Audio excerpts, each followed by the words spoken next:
Welcome to The Ancient Way. I'm Marlia. I'm James. Welcome to the episode of Seeing in the Spirit. Oh, yeah. We're going to get into what does it mean to actually see by the Spirit? What are practical things that you can do to see in the Spirit? And I would like to even go into misconceptions of what it means to be seeing in the Spirit. So for me, I would say seeing in the Spirit is to see anything that is outside the natural realm. So, okay, well, yeah. I think that looks like you can see that. So there's certain terms, right? You've got the second heaven, then you have third heaven. Let's describe those things. Yeah. So I think second heaven, it is the spirit realm, period. It is angels. It is demons. The good, the bad, the ugly. It is everything. Yeah. It is everything in the spirit realm. Mm-hmm. I heard Bob Jones say once that it is the realm of lies. Okay. Which I kind of liked it. It's like, not everything there is truth. Yeah. It's not absolutes. Yeah. And then you have the third heaven, which I believe is the realm of the Lord himself. That is actually where he abides. I think that's where heaven's perspective comes. I think that's like you would enter into third heaven to be able to see down. Right. You may actually have to look through the second heaven to see. Paul says, and I think this is where some of the terminology comes from. Paul says that I was caught up into the third heaven, whether I was in my body or out of my body, I don't know. And so Paul uses the language of third heaven. Right. And he was with the Lord. And so third heaven is where there is no darkness. Yeah. So demons do not come into the third heaven. They do not have access. So that's where things are completely pure. Mixture comes, I think, if you are observing things in the second heaven, that's where you'll see negative things. Yeah. That's where you'll see plans of the enemy that are trying to be released on to the people. Yeah. You'll see, I think that's where confrontation happens. It's where the angels and the demons. Right. And that's where a lot of fortune tellers, that's where a lot of the witchcraft and stuff, when people do see, they are seeing accurately. Yes. Because you still can see into the spirit. Right. You're still looking into that realm. I don't think that they can see from heaven's perspective. Right. So I do not believe that they have the ability to see the same way that Christians do. I think Christians actually have, when you enter in through the gate of the Lord, when you enter in through his vision, you see things in a higher way. Yeah. That's through knowing him. Yes. And you can change things that are happening on this earth from his realm. Yeah. I think you can see it through the second heaven too, because you partner with belief. Yeah. Because I think that that's where the enemy's power lies, is in what we believe. Right. I think that's why the temptation came to Eve, is like, hey, do you really believe what God said? Did he really say that? Yeah. And when she believed what Adam, or what Satan said, or the Nahash actually, she gave her power over to him. And that's where Satan can thrive. That's where power derives from. Yeah. Is in belief. And I think that's why Jesus came and hit so hard, like, hey, don't have little faith. Yeah. Like, ye who have little faith, is because it's like faith is what ushers in things of the heavens. Anyways, so those are my thoughts on what the spirit realm is. Yeah. I think, what would you say is an important aspect of seeing in the spirit in this life? Like, why should we desire to see into the spirit? I think it's the core of who we are. I think we are spirits embodied, And I feel like the physical realm is just an arena that we operate in. Yeah. It's one dimension. Yeah. Yeah. But we ourselves are multidimensional spiritual beings, multidimensional beings. And so to see in the spirit is to see, I guess, true reality, or to see something deeper, Yeah. I think you can see stuff that goes on behind the scenes. Right. Absolutely. But it's deeper. You can see the heart of somebody. Yeah. But yeah. I think it was Ezekiel, right, that got yanked up by his dreads, and he literally went into the king's quarters and saw what they were actually doing behind the scenes. Right. I think sometimes seeing in the spirit looks like that. I think sometimes seeing in the spirit looks like calling something that is not as it is. Right. So if you see something like, man, that person is really gifted in speaking, and they don't even realize it, right? Like it's like a call on their life. Like you can actually speak that thing. Yeah. And it allows them to come forth. Right. I think that's why it's so important, because there's a scripture that says life and death are in the power of the tongue. Right. And I think when you see by the Spirit, as you use your tongue to connect to that, to this realm, that's what you're empowering. You're either empowering life or you're empowering death. Right.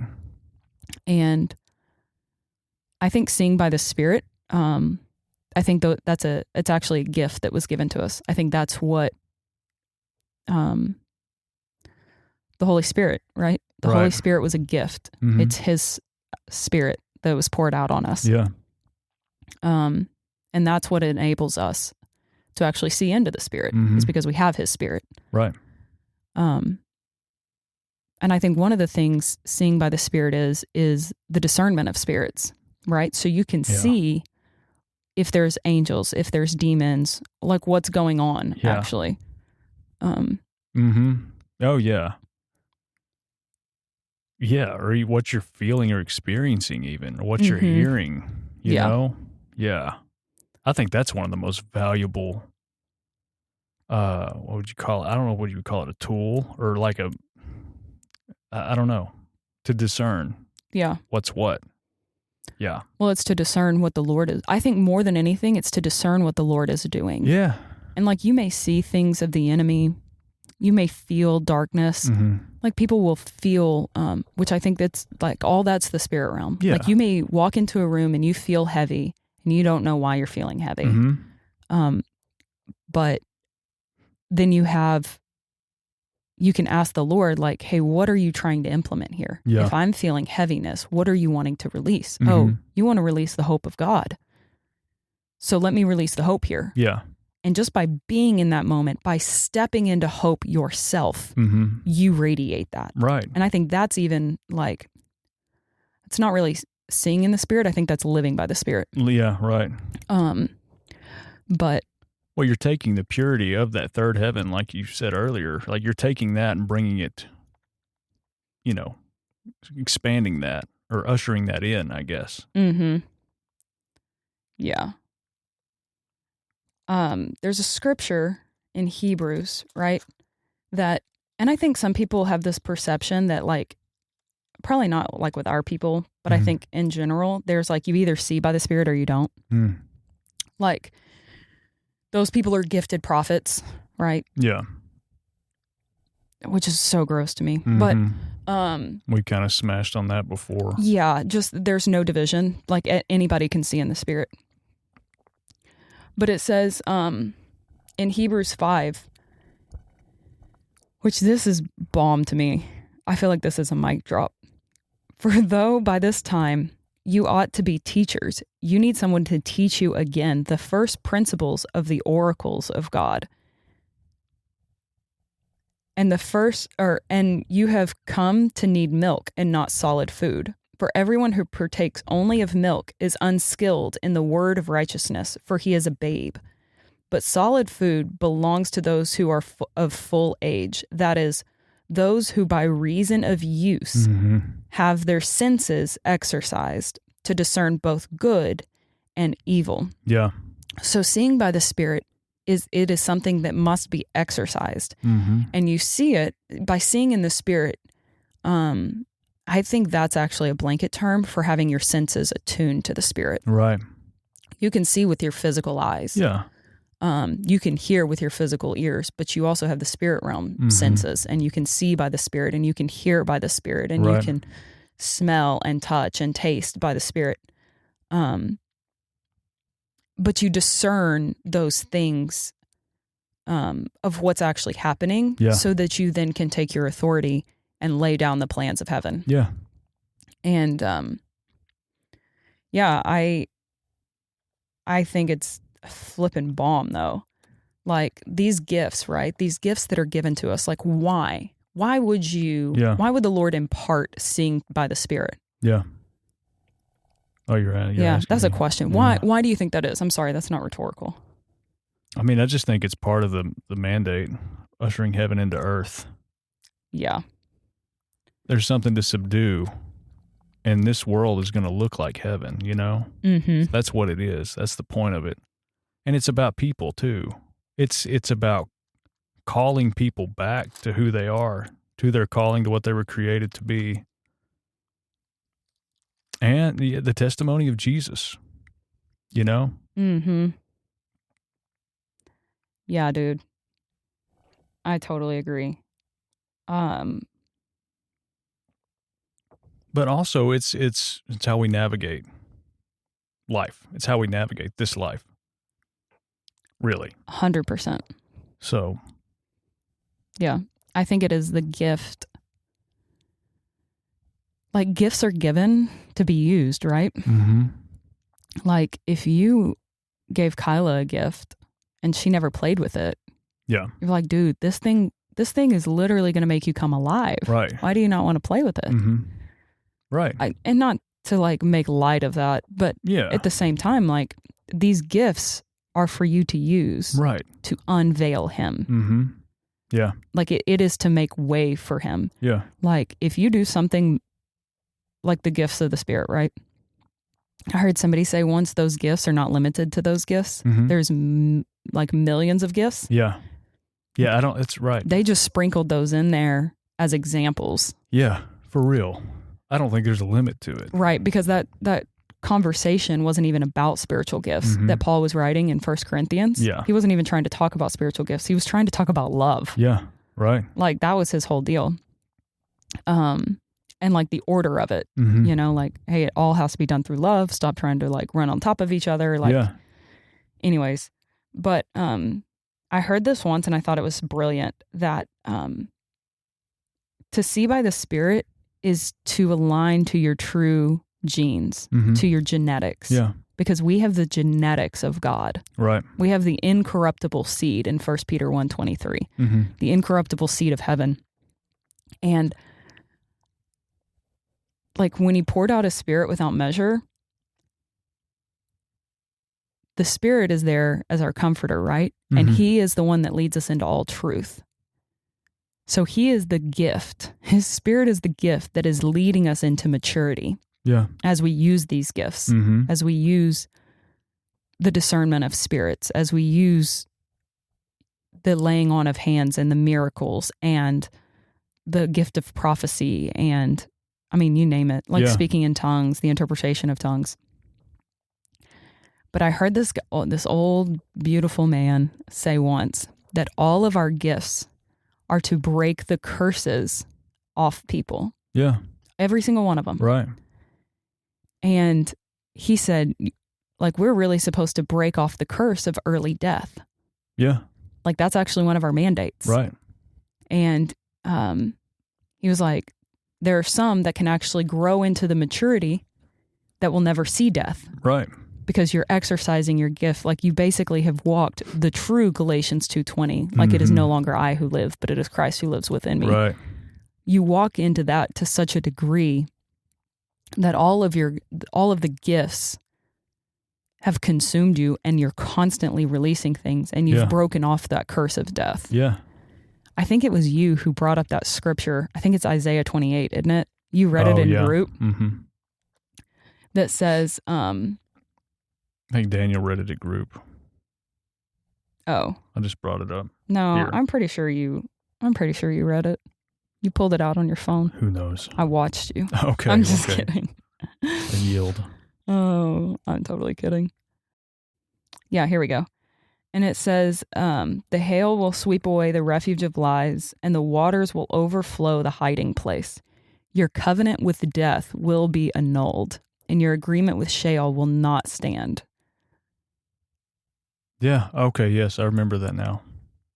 And it's like that, I believe that is what we are called to walk in. I think that is what the Lord came to abolish, was death. Yeah, shatter the agreement with death. He shattered the agreement with death, and I think because that's... death's been defeated. It's the agreement with it. It's all that needs to be shattered now. Yes. Yeah. I think that's the belief in it. Yes. It's our belief. Right. So, right, if we can believe our way or believe things in the spirit realm, we're probably still tied to something because we believe an aspect of death over our person. Yeah. Giving something our keys. Right. Yeah. But I think that's the importance of seeing in the spirit is to shatter the agreement. Right. Shatter the agreement for our brothers and sisters. Yeah. And to like let the light in. Right. Shatter the agreement. Yeah, that's an interesting way to see it and think about it. To me, that's like the importance of seeing in the spirit, though, is because it is... I think he even says like that Jesus is waiting for us to make like the enemy our footstool. His footstool. His footstool. Yeah, waiting for us to make his enemies his footstool. Yeah. Right. Well, how do we do that? Yeah. We shatter death. Yeah. Because I think that is the direct contrast. Yeah.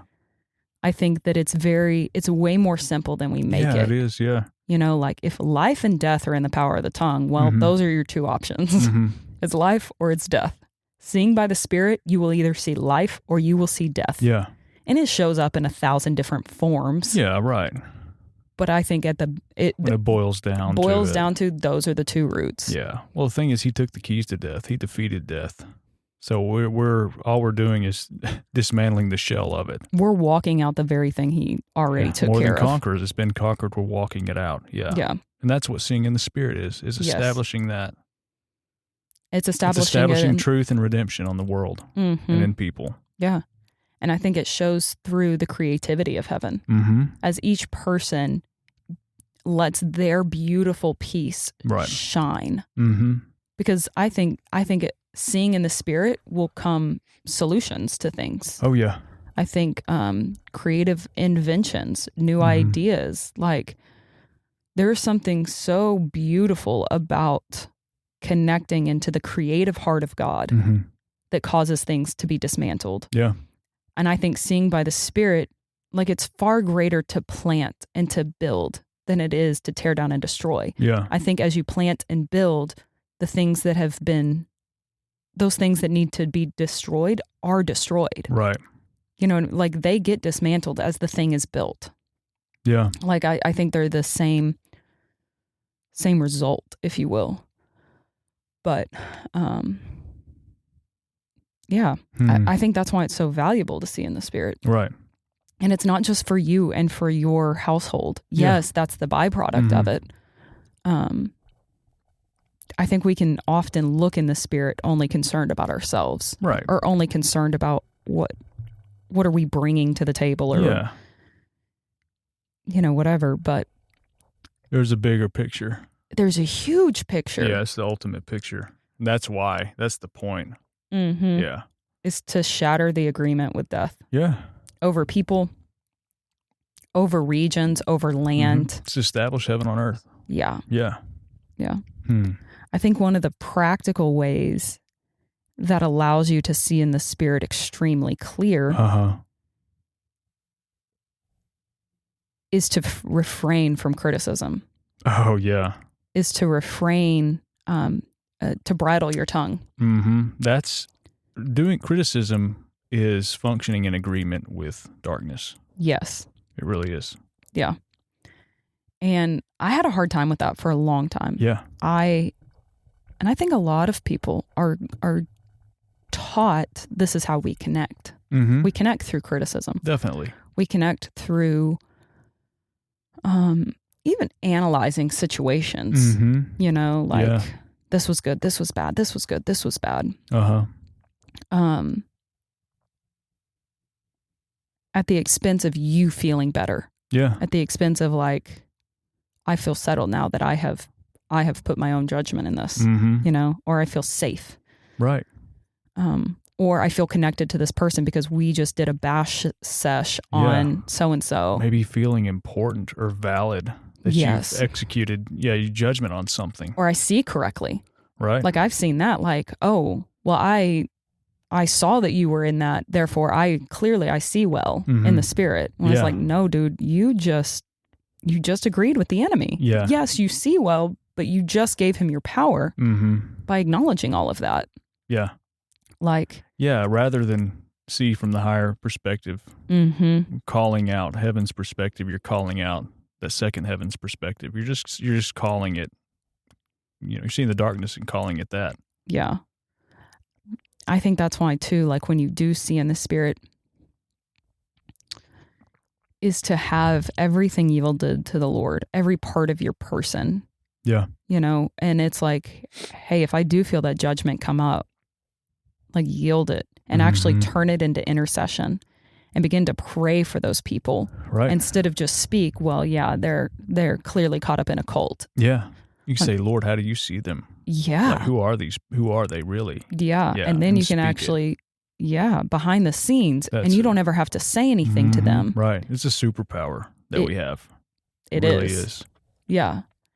I think criticism is the hardest. It is a thing that comes very naturally to Adam. Yeah. To Adam's flesh. And. Yeah, right. Yeah. I love that. I've said this multiple times, but to me it's so profound that, so when the disciples were trying to cast out a demon, right? And they couldn't do it. Yeah. So Jesus rolls back on the scene after raising a kid from the dead. I'm pretty sure is the series of events where he was on the mountain. I think it was the Mount of Transfiguration, actually. I'll need to look into that. But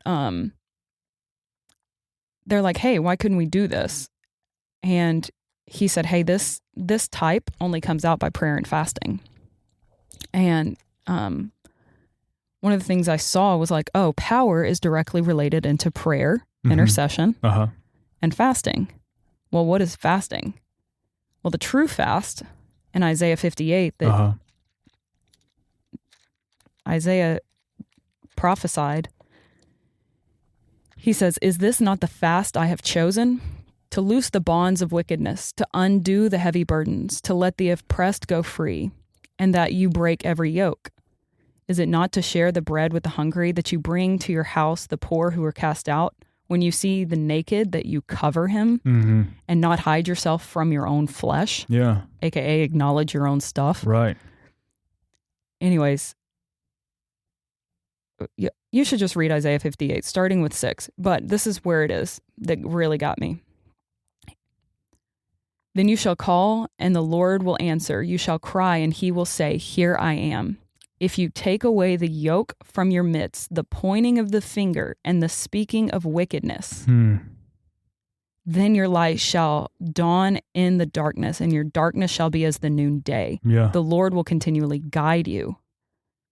It's like to be guided by the Lord, that like to walk in power is to let go. Right. Of the speaking of wickedness and the pointing of the finger, accusation. Yeah. And that's how you see by the Spirit. That's how you see heaven's perspective. Yes. Otherwise, you will get clogged and you won't see accurately. And your discernment, quote unquote, will turn into judgment. Right. And it will turn into division. Yeah. And it will turn into... Well, there's no redemption in it. Kind of what the church might sort of be operating in at this point. Right. Like, I think, man, we had talked about this and it really stuck with me. To take a critical thought captive should be as ruthless in your mind as a lustful thought or a perverted thought. Yeah. It should be on that level of like disgust. Yeah. Of like, absolutely when it comes not. Up, it's like, nope. Yeah. Yeah. Like, I'm not going there. Yeah. Even if the temptation's there, I'm not doing it. Yeah. I will hold my tongue. Right. It's incompatible. Yeah. You're incompatible with it, truly. Right. Yeah. Your true nature is incompatible with speaking of wickedness. Yeah. It's like, it's huge. That really is such a cap, though. It really is such a cap in seeing from the perspective of the Lord. It just completely blocks you from it. Yeah. That's one of them anyways. Because you're not doing anything. You're just you're in agreement with the world and with darkness, and that changes nothing. Yeah. Stagnant. Well, you're just bringing in the agreement. Mm-hmm. You know what I think is interesting in James 3, where it's talking about, like, he goes into the whole thing about taming the tongue, right? Yeah. He's talking about, like, if we bless with our God and Father, and with it we curse men who have been made in the similitude of God. Yeah. Out of the same mouth proceed blessing and cursing. My brethren, these things ought not to be. Does a spring send forth fresh water and bitter from the same opening? And then he says, thus no spring yields both salt and fresh water. Then he says, who is wise among you? Wise and understanding among you? And then he actually, like, hits on, I think, the cause of the cursing, right? Yeah. The cause of us not being able to tame our tongues. He says, but if you have bitter envy and self-seeking in your hearts, do not boast and lie against the truth. This wisdom does not descend from above, but is earthly, sensual, and demonic. Demonic, yeah. For where envy and self-seeking exist, confusion and every evil thing are there. Right. Which I think that sums it up. It starts like, or I mean, either these things happen, and that's what is causing us to curse our brethren. Is because we actually have envy and self-seekingness. Well, even that whole thing alone, it also tells you how God thinks about everything. He created everything. So don't curse what God created. Don't curse humanity. Yeah, don't do it. But this is what I think is beautiful. Yeah. But the wisdom that is from above is first pure. Then it's peaceable, gentle, willing to yield, full of mercy and good fruits, without partiality and without hypocrisy. Now the fruit of righteousness is sown in peace by those who make peace. And I think that is brilliant, dude. Like, our ability to sow peace. Yeah. Well, what causes things to be unpeaceful? It's the words of our mouth. Right. There's disruption of peace when you feel accusation. Yeah. There's disruption of peace when you hear slander. Right. Like, when you don't know that you're covered and loved by God in whatever area, right? Because I think if every single aspect of our person knew that we were the beloved and covered by God, we wouldn't have an issue with our tongue. Yeah. That's right. You know, because there wouldn't be any self-seeking. There wouldn't be any evil. There wouldn't be, like, we would be walking in the fullness of wisdom. Yeah. I think it's possible. Yeah. I think we're supposed to. Definitely. Yeah. But I think it starts with the taming of the tongue. Right. And taking every thought captive that exalts itself against the knowledge of the Lord. Yeah. Which the knowledge of the Lord is that his glory is in everything, like Isaiah 6. Right. Like, I mean, his glory is literally in everything and everywhere around this earth. Yeah. And that's what, I think beholding that, you'll be able, like, beholding him, you'll be able to see that in everything and in every person. Like Jesus even said, like, blessed is he, like, you won't see me again until you say, blessed is he who comes in the name of the Lord. Yeah. You have to see that that the Lord is possessing people. Yeah. That his incorruptible seed, that they have the genetics of heaven in them. It's there, yeah. Yeah.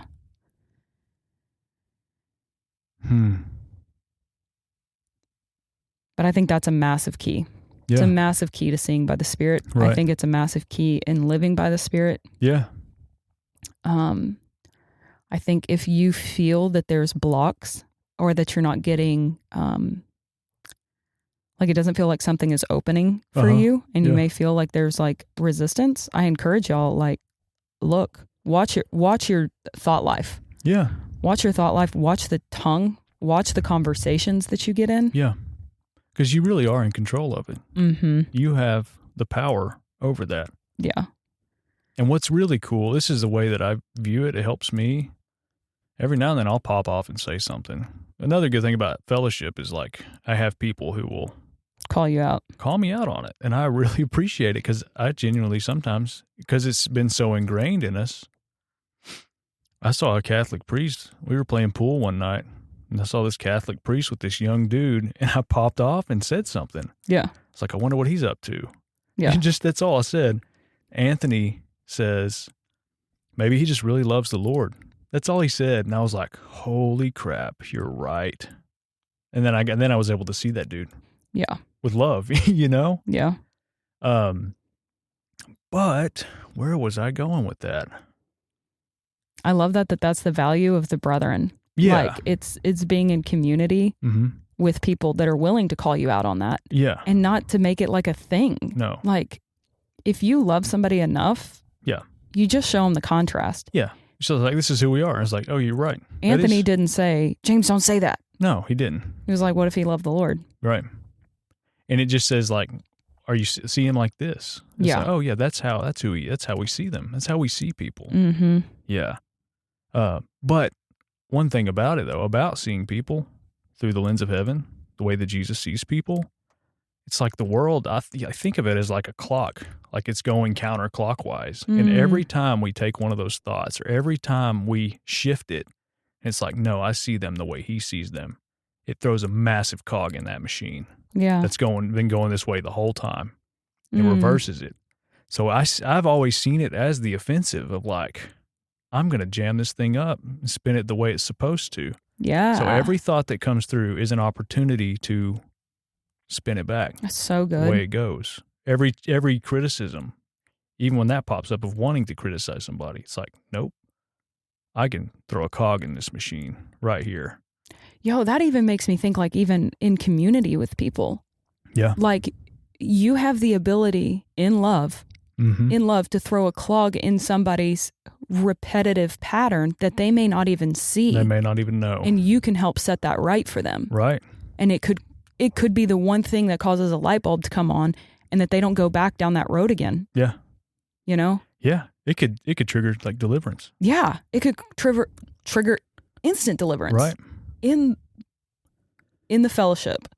Because you're giving them the perspective. You're like assisting them with that sight.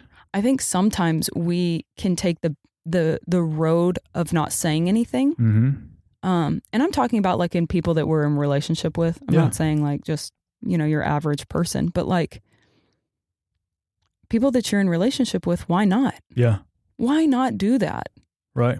I think the only reason that we like stay silent is because we don't realize the power that we carry. Right. Or we don't even trust that we could have influence in that we could be a pivot for people. Yeah.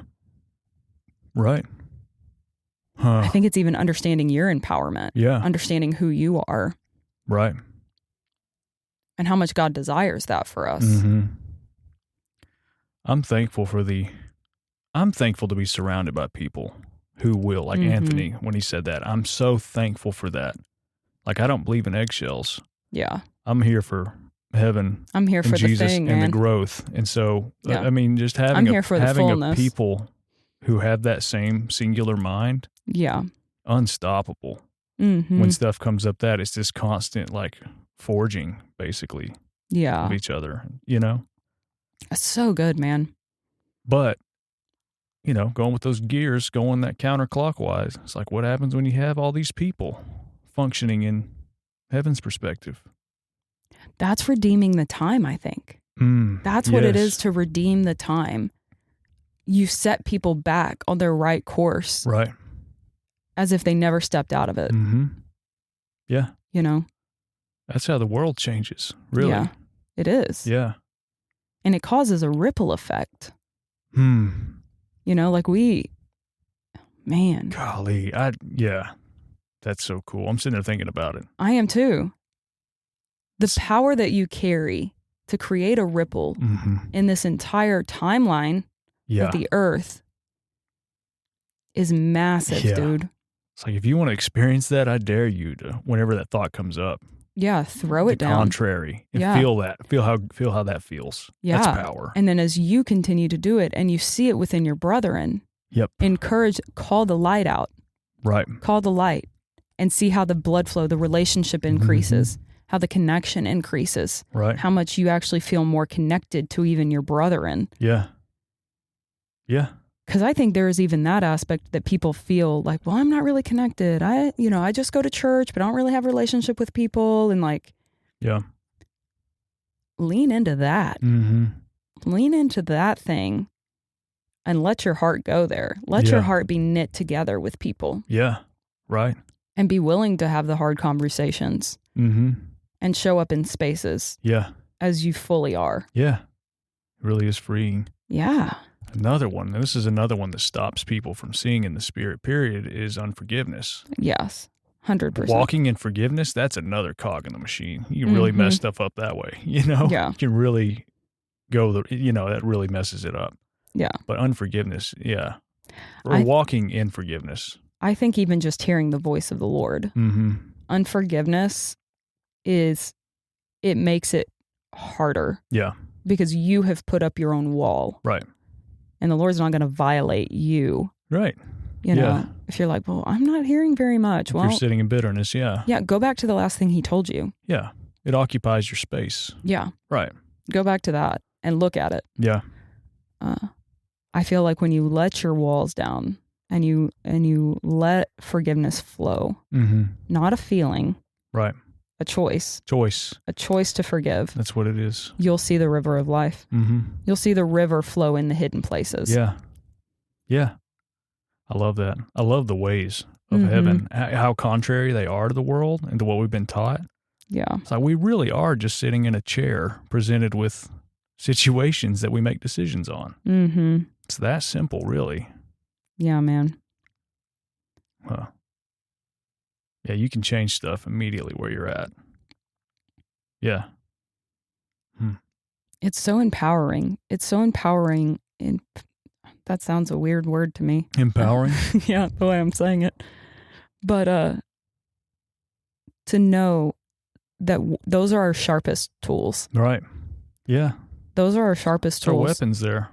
Well, one, forgiveness is our DNA. Yeah. To always release. That is who you are. You are a forgiver all the time. Right. Every single one of us. We are the ones that every single person has and I think it should be innate. It's an innate ability to constantly cover people. Right. To forgive them. Absolutely.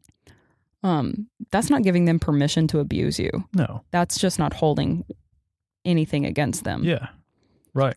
You know, that's the beautiful thing, I think, about like when it says the ministry of reconciliation. The ministry of reconciliation is not holding anything against anybody. Right. Like, it's just beautiful, man. It's a burden. It's not necessary. Yeah. Anyways, so I was going there with something else. But yeah, I had something too.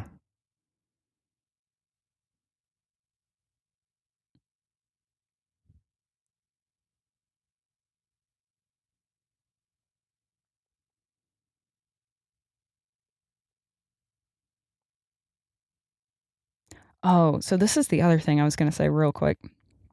I think seeing in the spirit that there's been like this hype of wanting to see demons, right? So we call out the judgments of God, of all the demonic that's going on, and we talk about, you know. Oh yeah. But in 1 Corinthians 16, I think this is so beautiful. He says, "Now I urge you, brothers, note those who cause divisions and offenses, contrary to the doctrine which you have learned, and avoid them. For those who are such do not serve our Lord Jesus Christ, but their own belly. By smooth words and flattery speech, deceive the hearts of the simple. For your obedience has become known to all. Therefore, I am glad on your behalf." But this, I think, is a very profound statement. He says, "But I want you to be wise in what is good and simple concerning evil." Oh yeah.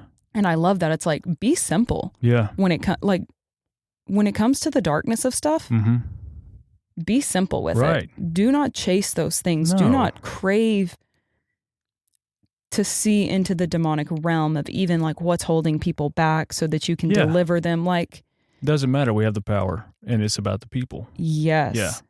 But be wise in the good. Right. Like, look to the good of all things. Yeah. That's what you should be pursuing. Yeah. pursue the sight of heaven. Yeah. The darkness is insignificant. Yeah. Yeah. It doesn't deserve energy or time. You should be simple when it comes to me. Like, I think simple, it's almost like be slow. Yeah. Be slow when it comes to those things. Yeah. I don't know. To me, it was like, okay. Yeah. I don't have to be a demon hunter. Right. Because I think that seeing in the spirit has been very much of that. Yeah. And we kind of glorify the fact that we're in a warfare and we have to go after the demons and we have to, Yeah. It's part of our DNA, but not the demon hunting. I think more things come by light. Absolutely. Than it does by darkness. Yeah. There's no point in giving it that degree of attention. Yeah. Yeah. I don't know. That's why I liked it, that it said simple. Oh, yeah, I like that. Like, be simple concerning evil. Mm-hmm. It was beautiful to me. Yeah. The ways of the Lord are always higher, and you can see higher. Yeah. So I encourage y'all, one of the ways that I really started practicing seeing in the Spirit is first thing in the morning, I would not pray. I would actually just close my eyes as soon as I wake up, and I just make myself open. Yeah. I make myself available.